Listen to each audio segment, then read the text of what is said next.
So hey guys, welcome back to the channel. তো আজকের বহু ব্লগ পর বহু ভিডিও পর আমি একটা রেসিপি নিয়ে এসেছি। অ্যাকচুয়ালি এটা আমি বলবো, মিথ্যা কথা বলবো না, ইনস্টাগ্রামে দেখেছিলাম, বাট ভাবলাম ট্রাই করি।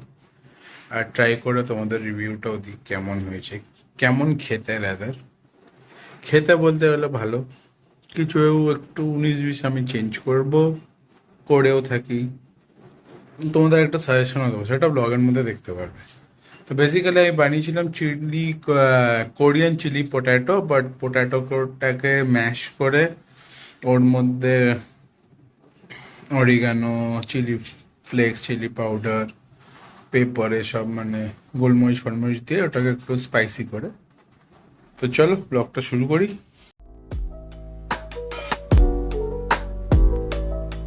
তো প্রথমে আলুটাকে একটু কিউব কিউব করে কেটে নেবো যাতে ইউনিফর্মলি কুক হয়। আর তারপর ওটাকে 80-90% কুক করে নেবো যাতে ম্যাশ করতে সুবিধা হয়।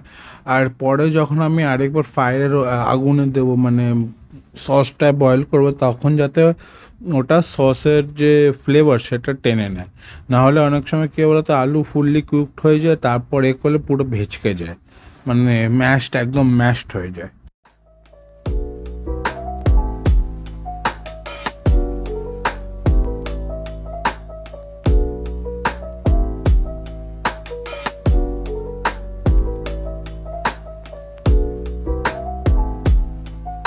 তো একদম ভালো করে ম্যাশ করে নেওয়ার পর এর মধ্যে কর্নফ্লাওয়ার, ময়দা, তারপর নুন, কর্নফ্লাওয়ার আমি 2 থেকে 3 চামচ মতন নিয়েছিলাম, আর ময়দা নিয়েছিলাম 4 চামচ মতন। তো এটা বেশ এনাফ ছিল। পরে একটু লেগেছিলো বিকজ আমি একটু এক্সট্রা হালকা জল ঢেলে দিয়েছিলাম, আমারই ভুল ছিল সেটা। তো তোমরা ওই ভুলটা করো না। এখন এর মধ্যে গোলমরিচ, তারপর সাদা গোলমরিচ, কালো গোলমরিচ, লঙ্কার গুঁড়ো, চিলি ফ্লেক্স, তারপর একটু অরিগানোটাকে একটু ক্রাশ করে দিলে খুব ভালো লাগে। আর যা স্পাইস তুমি দিতে চাও, মানে অনিয়ন পাউডার, গার্লিক পাউডার দিলে খুব ভালো। দিয়ে ভালো করে মিক্স করে মানে মাখতে হবে জিনিসটাকে। এমনভাবে মাখতে হবে যে এটা একদম খুব লাইট না, খুব হার্ড ডো না হয়, একদম মিডিয়াম ডো হয়, যাতে তুমি ওটাকে যখন বয়েল করবে তখন ওটা ঠিক থাকবে, ছিটকে না যায়। ছিটকে না যায়, বেশি হার্ড করলে ভেঙে যাবে, বেশি নরম করলে মিশে যাবে জলে।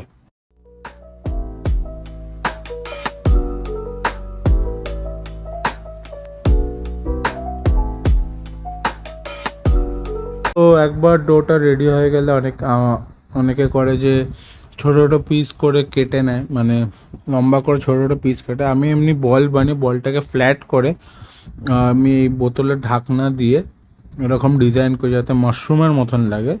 বাট না ডিজাইন করলেও চলবে, নিজেদের মতন লম্বা লম্বাও করতে পারো, আবার এর মধ্যে কোনো স্টাফিংও দিতে পারো।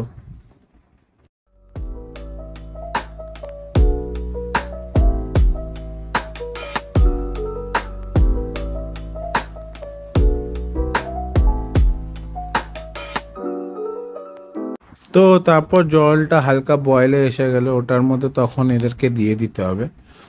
আর আলুগুলো দেওয়ার পরে একটা জিনিস মাথায় রাখতে হবে, যেই ওটা ফ্লোট করা শুরু করবে সঙ্গে সঙ্গে বার করে ওটাকে ঠান্ডা জলে দিতে হবে, নাহলে ওটা ওভার কুকড হয়ে যাবে। আর যদি ওভার কুকড হয়ে যায় তাহলে আবার সসে দেওয়ার সময় ওটা না, সসটা টানবেও না, আবার হয়তো বয়েল হতে হতে ফেটেও যেতে পারে। তাই জন্য সঙ্গে সঙ্গে বার করে ঠান্ডা জলে দিয়ে দিলে একদম ইনস্ট্যান্ট ওর কুকিংটা বন্ধ হয়ে যায়। এখানে দেখতে পারবো কিছুক্ষণ পরে সব আলুগুলো ভাজতে শুরু করবে, আর যেই ভাজো সঙ্গে সঙ্গে আমি বার করে ওগুলোকে ঠান্ডা জলে দিয়ে দিচ্ছি। ঠান্ডা জল বলতে জলের মধ্যে বরফ দিয়ে রেখেছিলাম, যাতে ইনস্ট্যান্ট যেই ওটা জলে যায় ওর কুকিং প্রসেসটা বন্ধ হয়ে যায়।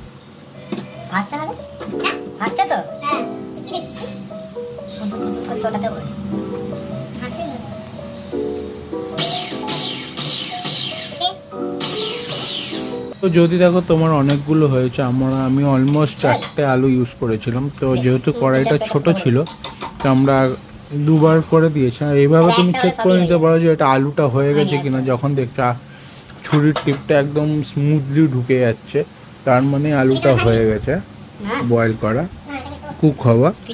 আর এরপর এটাকে ভালো করে ঠান্ডা করতে হবে, এরকম বললো। না, ওটাকে ওটাকে একটা গ্রেভি মতন করে একটুখানি ওটা রাখবো, তার মধ্যে এটা দিয়ে দেবো।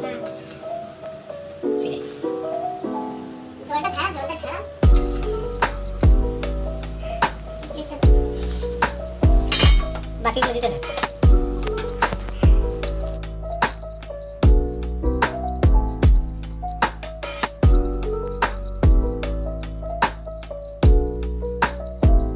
এই স্টেপটা কমপ্লিটলি অপশনাল, আমি করেছি বিকজ আমার একটু ভাল লাগে হালকা আলুটা যদি ফ্রাইড থাকে।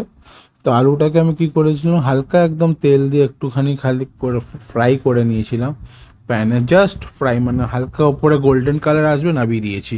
দেখতেই পাচ্ছ এরকম গোল্ডেন কালার এসছে, নামিয়ে দিয়েছি। আর খুব একটা কিছু এক্সট্রাঅর্ডিনারি করার জন্য করতে লাগবে না, আর এটা অপশন, এটা চাইলেও করতে পারে, না চাইলেও করতে পারে।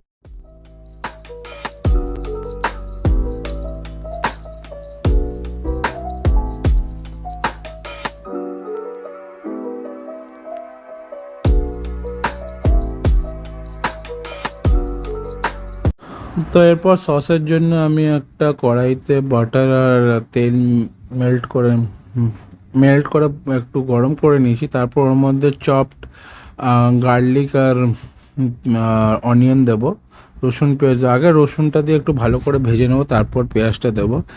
আর এটাই হচ্ছে এর গ্রেভির জন্য।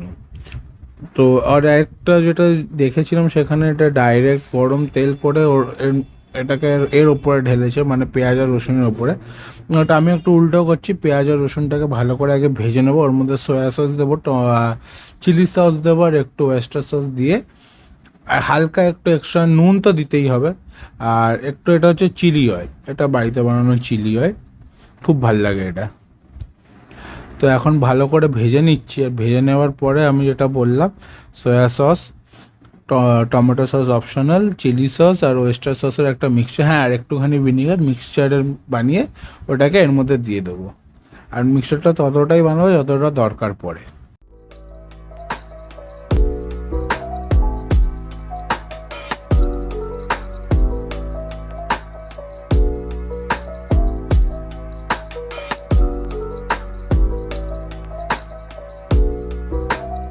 তো এখানে দেখতে পাচ্ছ আমার মিক্সচার বানানো রেডি হয়ে গেছে, আর এর মধ্যে দিয়ে দিয়েছি, দিয়ে একটু হালকা করে বয়েলে এনে এরপরে আলুগুলো দিয়ে দেবো। আর দিয়ে এটা যদি একটুখানি আর একটু জল থাকতো না তাহলে খুব ভালো হতো, তাহলে আলুগুলো টেনে নিত, বিকজ গ্রেভিটা এতটাই কম ছিল যে আলুটা ঠিক করে টানতে পারেনি। বাট হ্যাঁ, ওভারনাইট থাকার পরে কিন্তু পরের দিন খেতে খুব ভালো লাগছিলো।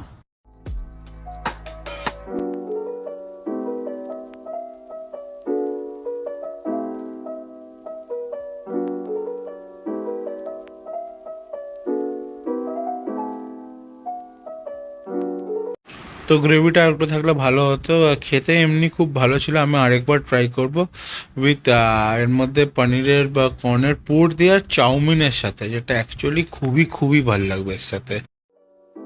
তো আজকের ব্লগটা কেমন লাগলো বলো, লাইক করো, শেয়ার করো, সাবস্ক্রাইব করো। এটা বেশ যদি হয় গরম গরম বানিয়ে খেলে একদম ভালো লাগে, কারণ তাহলে কি হয় বলো তো, আলুটা জুসি থাকে আর টেনে নেয়। আর না হলে ঠান্ডা হলে একদিন পরে খেলেও হেভি লাগে, কারণ তখন আলুটা টেনে নেয়। কিন্তু ওই মাঝামাঝি খেলে যখন আলুটা জাস্ট সোক হয়েছে সবে, তাহলে একদম ভালো লাগে। হ্যাঁ, গরম গরম ইন দ্য সেন্স মানে তুমি দিয়ে ফুটিয়ে রেখে দিলে আধ ঘন্টা, 1 ঘন্টা, 2 ঘন্টা, তারপর। কারণ কি বলতো, মাঝখানে যদি গ্যাপ পড়ে যায়, আলুটা সেদ্ধ হওয়ার পর আলুটা ঠান্ডা হয়ে যাবে, ওটা পুরো মানে নর্মাল আলুর মতন হয়ে যাবে, যে ঝোল ফোল টানে না, দেখবে অনেক সময় সবজি তো। বাট খেতে খুব ভালো হয়েছিল, আর চাউমিন ফাউমিনের সাথে হেভি লাগবে কিন্তু। তো আমি আরেকটা জিনিস ভাবলাম যে এটার মধ্যে স্টাফিং দেওয়া যায় তাহলেও বেশ ভালো লাগবে, ছানা স্টাফিং, বা নন ভেজিটেরিয়ান হলে চিকেনের স্টাফিং, ফিশের স্টাফিং। যেহেতু আমি ভেজিটেরিয়ান ভার্সনটা বানাই, তো চিপ বানাই, তো ছানা ফানা বা কর্ন ভেজিটেবল স্টাফিং বেসিক্যালি এই ভালো লাগে। তো চলো, ভিডিওটা কেমন লাগলো বলো, লাইক করো, শেয়ার করো, সাবস্ক্রাইব করো। আর 200টা সাবস্ক্রাইবার করিয়ে দিও, এই বছর শেষ হতেই চললো অলমোস্ট, আজকে 1 ডিসেম্বর। সো দেখা হবে নতুন ব্লগে, আর টাটা।